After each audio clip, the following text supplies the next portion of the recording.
बिस्मिल्लाहिर्रहमानिर्रहीम। अस्सलामु अलैकुम। Myself Dilawar Khan. इंशाल्लाह हम डिस्कस करेंगे जी that is first year chemistry chapter number 1 और टॉपिक का नाम है determining masses from percent composition data.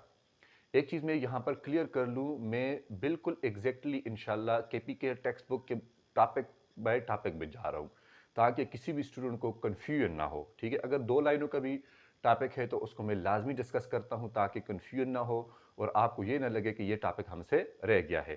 ठीक है, और इसके साथ फिर हम डिस्कस करेंगे, सॉल्व करेंगे एग्जाम्पल 1.12। ये टॉपिक की तरफ चले जाते हैं। टॉपिक का नाम है जी determining masses from percent composition data. अगर आपको याद हो, इससे प्रीवियस लेक्चर्स में हमने परसेंटेज कंपोजिशन फाइंड आउट की थी। परसेंटेज कंपोजिशन हमारे पास ये होती है कि कोई भी मालिक्यूल या कंपाउंड, उसमें जो एलिमेंट है वो कितने परसेंट मौजूद है, वो हमारे पास परसेंटेज कंपोजिशन होती है। अच्छा, अब उसके लिए हमारे पास जो फार्मूला होता था वो होता था percentage of element is equal to mass of element multiply with molar mass divided by molar mass multiply with 100 होता था, इज इक्वल टू जो भी आंसर आ जाता था। ठीक है, मगर अब कह रहे हैं उसी फार्मूले में से वही फार्मूला यूज करना है, मगर उसमें से हमने डिटरमिन करना है किस चीज को, मासेस को हमने फाइंड आउट करना है। और फिर हम क्या करेंगे, वो फार्मूला तो हमारे पास सीधा सीक्वेंस में नहीं जाएगा क्योंकि उसमें हम परसेंट फाइंड आउट कर रहे थे, तो उसको हम थोड़ा सा क्या करेंगे, रिवर्स करेंगे। So it we need to perform the reverse calculation. It means that कि हमने उसमें से मासेस को फाइंड आउट करना है। और इसी चीज को समझने के लिए, इसी चीज को फाइंड आउट करने के लिए, प्रूफ करने के लिए हमारे पास एग्जांपल है, दैट इज 1.12। इसको हम देख लेते हैं। You have a 10 gram of metal alloy. ठीक है, यानी कॉम्बिनेशन ऑफ मेटल को हम एलॉय बोलते हैं कि आपके पास 10 ग्राम एलॉय है। दैट कंटेन, उसमें कौन कौन से मेटल मौजूद है, एल्यूमिनियम है और जिंक मौजूद है। ठीक है, if the sample is 36% aluminium और उसमें से 36% एल्यूमिनियम हो by mass, what masses of aluminium and zinc are present. अगर आपको याद हो, पीछे हम परसेंटेज फाइंड आउट करते होते थे, अब यहां पर हमने मासेस को फाइंड आउट करना है। दैट्स व्हाई टॉपिक है डिटरमाइनिंग द मासेस। ठीक हो गया, तो हम जरा सा डेटा लिख लेते हैं, क्या क्या डेटा हमारे पास मौजूद है।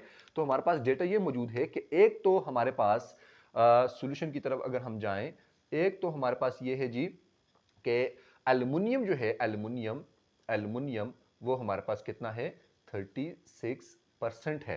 ठीक है, और फिर हमने एल्युमिनियम, इसका हमारे पास मास ये हमने फाइंड आउट करना है, और फिर जो है वो जिंक, इसका भी हमने मास फाइंड आउट करना है।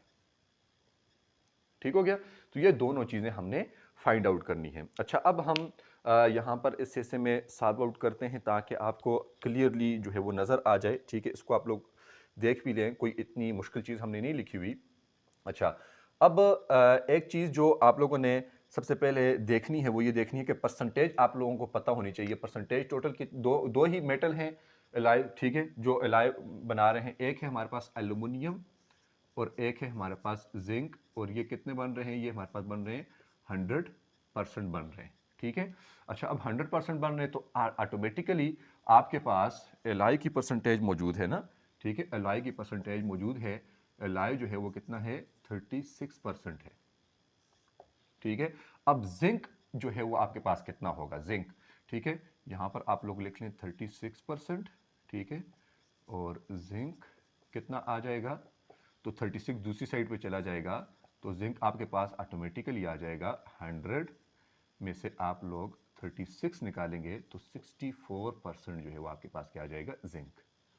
ठीक है, जिंक जो है वो आ जाएगा 64%, एल्यूमिनियम 36% और जिंक जो है वो आपके पास 64% आ जाएगा। ठीक हो गया, अच्छा, अब ये परसेंटेज अब आपके पास आ गई। परसेंटेज आपके पास लानी जरूरी क्यों थी, वो इसलिए जरूरी थी क्योंकि वो जो फार्मूला यूज होगा उसमें परसेंटेज जो है वो लाजमी यूज होगी। ठीक है, तो आप देख लें, दोनों को मिला लें तो 100%, और यही दो मेटल आपके पास लाए जो है वो बना रहे हैं।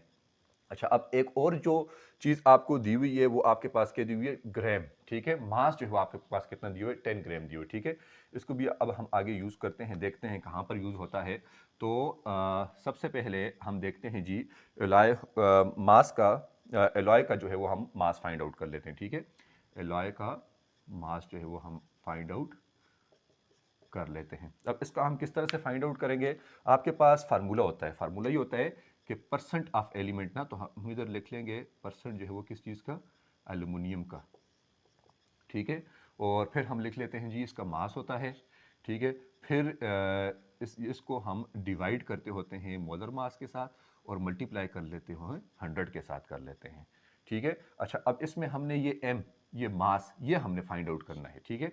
अब ये मास फाइंड आउट करना है, इसके साथ एक्स्ट्रा मोलर मास है, बोथ साइड पे ये मल्टीप्लाई हो जाएगा, ठीक है। यहाँ पर मल्टीप्लाई हो गया। अच्छा, अब ये इक्वेशन क्या बन गई, molar mass multiply with percentage of aluminium is equal to क्या है हमारे पास जी, मास है, ठीक है।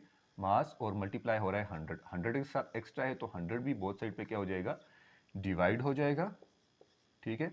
अब आपके पास क्या रह गया, मास, ठीक है। और ये आप किसका फाइंड आउट कर रहे हैं, एल्यूमिनियम का, ठीक है। मोलर मास आपके पास यहाँ पर कोई भी चीज़ नहीं है, ठीक है। मोलर मास आपके पास यहाँ पे दी हुई नहीं, तो आप लोग फायदा किसके लेंगे, ये ग्राम का, ठीक है। तो ये आप लोग यहाँ पर लिख लेंगे, ये हमारे पास मोलर मास है, ठीक है, 10 ग्राम। और परसेंटेज आपको पता है एल्युमिनियम की कितनी है, वो है जी 36%, ठीक है। और यहाँ पर आपके पास अब नीचे जो है वो क्या हो रहा है, 100, ठीक है। अच्छा, अब ये 0 0 के साथ कैंसिल आउट हो जाएगा, 1 36 के साथ मल्टीप्लाई होगा 36 आएगा।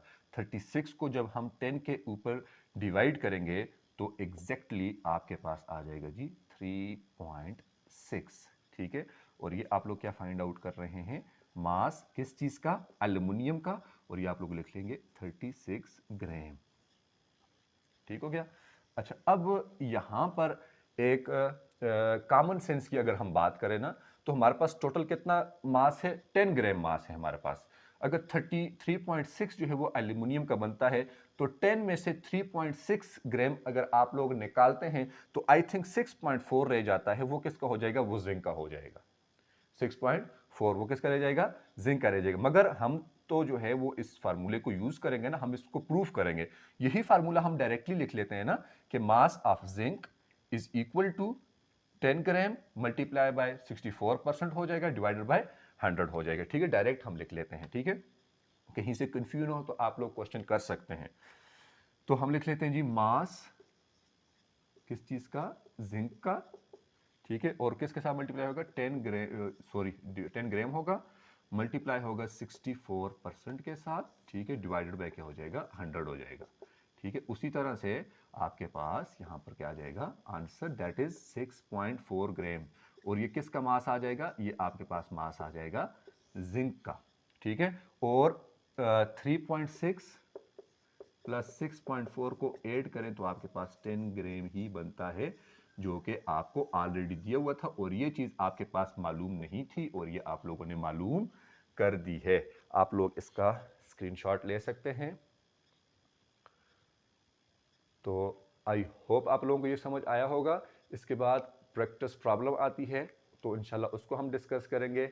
सिर्फ आपसे यही रिक्वेस्ट है कि हमारे चैनल को सब्सक्राइब करें, वीडियोस को लाइक और शेयर करें। अपना बहुत सारा ख्याल रखें।